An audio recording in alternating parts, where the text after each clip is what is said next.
आदरणीय प्राचार्य महोदय डॉक्टर खादर रोशनबा, डॉक्टर जयंत कुमार कश्यप, प्रतिमा मैम और यहाँ उपस्थित मेरे सभी प्रिय छात्र छात्राओं, आज हम बहुत ही महत्वपूर्ण दिन के अवसर पर यहाँ उपस्थित हुए हैं। आज हमारा फादर कामिल बुल के मासिक व्याख्यान की 8वीं कड़ी के लिए हम लोग यहाँ उपस्थित हुए हैं और आज का हमारा मुख्य विषय है खड़िया जनजाति, जो कि खड़िया लोगों पर, खड़िया समुदाय पर आधारित है। और आज के दिन के लिए हमारे 3 वक्ता निर्धारित किए गए थे, अंजलि इंदवार, सोफिया किंडो और सुरभि बा। अंजलि इंदवार, चूँकि मैं यहाँ पर अध्यक्षीय भाषण के लिए उपस्थित हूँ, तो यहाँ पर तीनों वक्ताओं ने जो भी बातें बताई हैं, मैं उनके बारे में संक्षिप्त रूप से आपके समक्ष अपना विचार प्रस्तुत करना चाहती हूँ। तो अंजलि इंदवार, जिनका विषय था, जिनका टॉपिक था खड़िया जनजाति, जीवन, संस्कृति और परंपराएं। सोफिया किंडो, जिनका विषय था खड़िया जनजाति में विवाह की परंपराएं। और सुरभि बा, जिनका विषय था खड़िया जनजाति में अंतिम संस्कार। तो अंजलि इंदवार, इन्होंने खड़िया जनजाति के बारे में अपने पास उन्होंने जिस किसी को भी आधार माना, चाहे गूगल हो, चाहे किताब हो, या फिर अपने से बड़े बुजुर्गों का अनुभव हो, तो उन्होंने जो कुछ भी जिस किसी भी सोर्स को उन्होंने अपनाया, उनके पास जो कुछ भी जानकारी थी, उन्होंने बताया कि खड़िया जनजाति जो है झारखंड के प्रमुख जनजातियों में महत्वपूर्ण स्थान रखते हैं और इनका संबंध प्रोटो ऑस्ट्रेलाइट से इसका संबंध है। खड़िया जनजाति 3 वर्गों में बटा है, पहाड़ी खड़िया, ढिलकी खड़िया, दूध खड़िया। इनमें से इन्होंने जो दूध खड़िया है इसको श्रेष्ठ बताया है।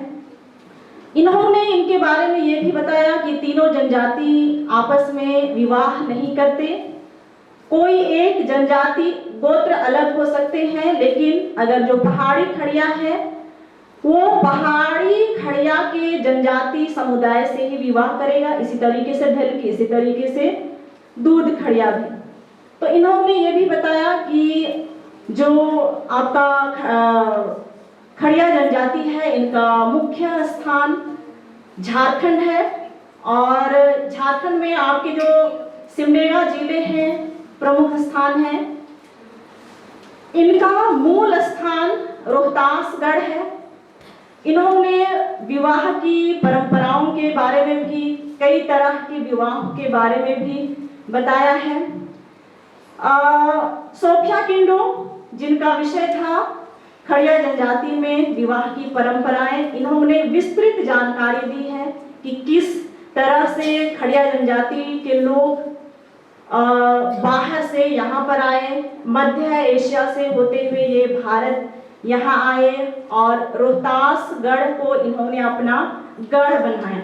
यहाँ पर और एक चीज ध्यान दीजिएगा, जो उरांव जनजाति है वो भी रोहतासगढ़ को ही अपना गढ़ बना चुके थे। सोफिया किंडो ने यह भी बताया कि जो खड़िया जनजाति है उनका शारीरिक बनावट कैसा रहता है, ठीक है, उनके बारे में भी बताया।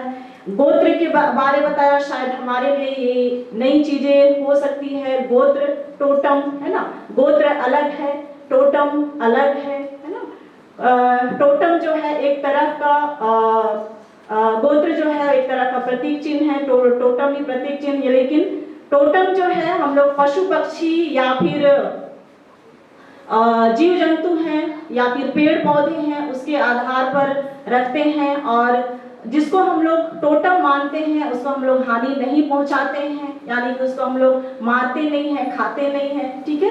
तो ये टोटम और गोत्र के बारे में बहुत अच्छे तरीके से बताया। विवाह के कई प्रकारों के बारे में इन्होंने उल्लेख किया, विवाह की परंपराओं के बारे में बताया। यहाँ पर एक ध्यान देने वाली चीज है, क्योंकि हम जो है यहाँ पर जाति और धर्म दोनों अलग अलग चीज है। जाति अलग चीज है जो कि हमारा मूल है, हमारा जन्म ही जाति से होता है।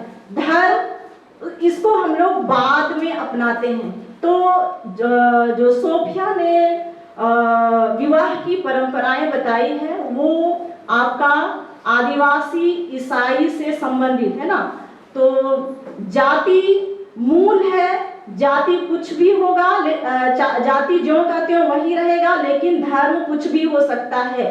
खड़िया जनजाति के लोग ईसाई धर्म भी स्वीकार कर सकते हैं, खड़िया जनजाति के लोग सरना भी, हिंदू धर्म भी मान सकते हैं। तो यहाँ पर इसीलिए मेरा सवाल था कि आप किस आधार पर ये विवाह की परंपराओं के बारे में बताया। तो इन्होंने खास तौर पर जो आदिवासी ईसाई है, और आज के दौर में देखिएगा अक्सर खड़िया सरना और खड़िया ईसाई में हमेशा झगड़ा ही होते रहता है। उनका कहना यही रहता है कि जो खड़िया जो आदिवासी हैं कन्वर्टेड हो गए हैं, है ना, धर्म परिवर्तित कर लिए हैं और अपना जो मूल परंपरा है, विश्वास है, उसको छोड़ते चले जा रहे हैं, उनका यही कहना।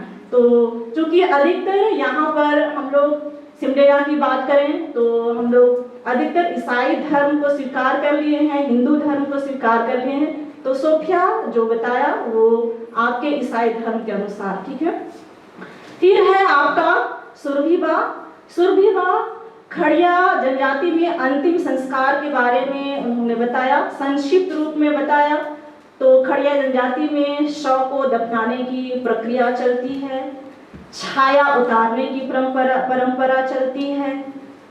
खड़िया जनजाति के लोग जब शव को दफनाने जाते हैं तो उस चीज को वो अशुभ मानते हैं, तो उस चीज को मिटाने के लिए वो या तो नहाते हैं, धोआते हैं और तेल हल्दी से अपने आप को शुद्ध करने का प्रयास करते हैं। छाया उतारने की परंपरा है, ठीक है। इसी तरीके से 10वें दिन में ये लोग दशनहना करते हैं, ठीक है। तो सुरभिवा ने भी संक्षिप्त तरीके से जो खड़िया जनजाति का अंतिम संस्कार है उसको बताने का प्रयास किया है। चूंकि यहाँ पर हमने खड़िया जनजाति को एक विषय के रूप में चुना है, तो जो छूट गई है यहाँ पर मैं उसको भी उद्धृत करना चाहती हूँ, बताना चाहती हूँ। अगर आप लोगों ने खड़िया जनजाति की भाषा के बारे में बताए होते तो और ज़्यादा अच्छा रहता। संस्कृति में बहुत सारी चीज़ें छूट गई हैं। हमने सिर्फ जो शादी की परंपरा है उसको ध्यान में रखा, उसको केंद्र में रखा। खड़िया जनजाति में शादी विवाह ही परंपराएं नहीं हैं, बाकी सारी चीज़ें भी हैं, जैसे उनका नाचना गाना, रहना, जीवन शैली, यानी कि वो लोग किस तरीके से जीवन जीते हैं, उनकी भाषा, है ना, ये सारी चीज़ें संस्कृति के अंतर्गत आ जाएंगी।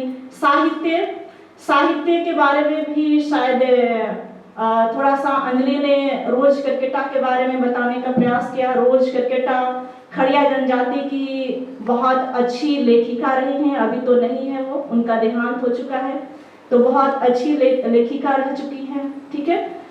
इसी तरीके से जो अंजलि इंदवार है जो खड़िया जनजाति से ताल्लुक रखते हैं, उनके बारे में ही बताया। जैसे आपका सलीमा टेटे अभी के समय में अंतरराष्ट्रीय प्लेयर बन चुकी है।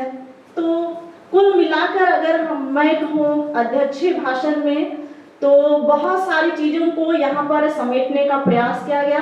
बाकी कुछ चीज़ें हैं जो छूट गई हैं, जो आने वाले समय में आप उसको सुधार सकते हैं, सुधारने का प्रयास कर सकते हैं, ठीक है। इतना ही कहकर मैं अंत करती हूँ।